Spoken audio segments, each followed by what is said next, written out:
Greetings. Some of you may be aware that my father was of East Indian descent from the island of Trinidad. And growing up, my parents would take my sister and I on vacation to Trinidad every few years to see family and to enjoy the beautiful island. Well, believe it or not, it's been about 25 years since I have visited Trinidad. And, you know, time just flies. Basically, life happened, got busy, and I came out as transgender. That's a big one. I just don't know how accepted I would be over there as a trans woman. Now, I've had family ask me why don't I come over and visit. And I usually joke with them and ask them, are they going to provide security for me while I'm over there on vacation? This week I received an email from a cousin of mine from Trinidad. Her name's Mira. And her sisters immigrated here to the United States a number of years ago. They've always been really sweet to me. I've always been welcomed in their home, and they've treated me with love and respect. The email said that another cousin was here on vacation visiting by the name of Stevie, and that he had been asking to see me. Well, when I read the email, I got happy. I felt happy and excited. It had been 25 years since I saw Stevie. And the last time I went to Trinidad, Stevie and another cousin of mine named Robin, the three of us, we hung out a lot and we had some good times. So initially I was very happy and excited, but then I started to get nervous because this would be the first time Stevie would actually see me in the flesh living as a woman. And I just didn't know how receptive he would be. But I went because based on our track record, it had been 25 years since I saw him, and who knows if and when we'd ever have the opportunity to see each other again. Oh my God. I am so happy I went.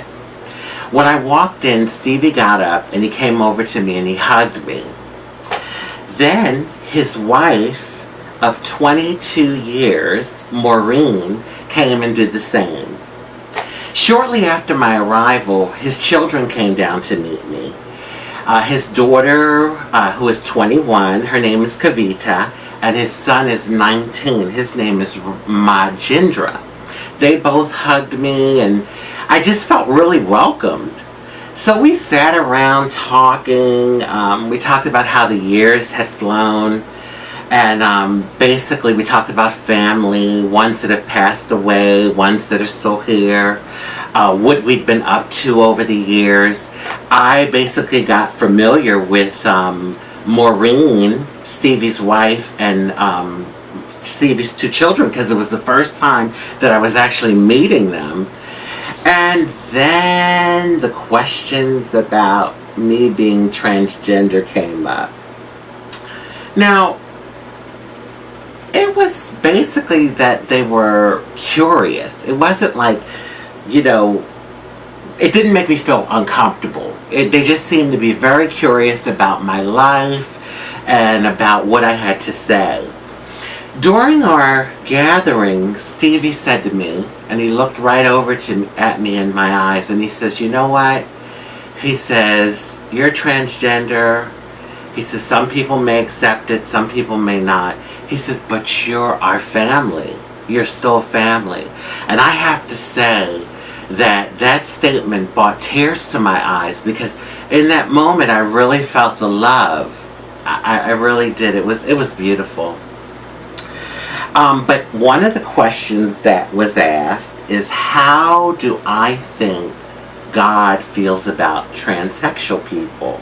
Now, I know that's a heavy-duty question, but it wasn't asked in a derogatory manner. I felt pretty comfortable. They just wanted to hear what I thought and how I felt. Basically, I proceeded to answer. I said, that I thought God loved all of us, and that basically I was living my authentic truth, that from a young age I felt like this, and basically this is what felt natural to me. We also started talking about how scientists are studying the different chromosomal makeup that we human beings have. Like, for instance, it takes X and X to make a female and X and Y to make a male, but they're finding that people are born with XY and XYX and et cetera, et cetera, et cetera. So they're finding all this stuff out as science studies the topic more. After I left my family, I left feeling really good. I left feeling loved. And when I got home, I started to think about some of the questions that they were asking me about me being transgender. Now, if you're familiar with me, you know that I've talked about transsexuality many times. But this particular time, I don't know, I feel led to like share more about what my revelations are on transgenderism. And as I thought about the questions that they asked me, I had like this knowing inside of me that, you know, we all are the way we are because it's supposed to be that way. It's a part of the infinite existence that we are all a part of, the many universes that exist. And I looked at how in history, over and over again, lesbian, gay, bisexual, and transgender people continue to be born. Now, we might not have the complete answer as to why a person is a certain sexuality or they have a certain sexual identity, but I thought about our population. And you know, nature has a way of doing a balancing act. And there's already over 7 billion people on the planet.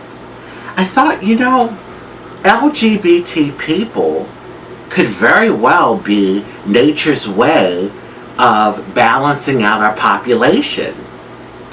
Then I started to look at other species. And I found that, you know, these things exist in other species. Oysters are transgender. There are fish and worms that are transgender. There are gay sheep. The male seahorse in that species is the one that gives birth. I mean, such diversity. And if we have such diversity in other species, why wouldn't we humans be diverse? And so, you know, it's definitely something to think about. And I tell you, me having the discussion with my family, it just made me think more about why people are the way they are and how it's all a part of a greater picture. You know, existence being, let's say as an example, the ocean, and the drops of water in that ocean being each and every one of us.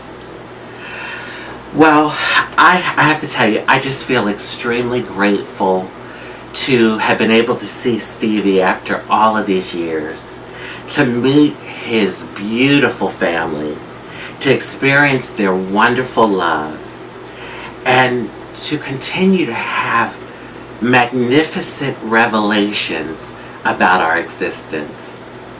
Love, peace, and blessings.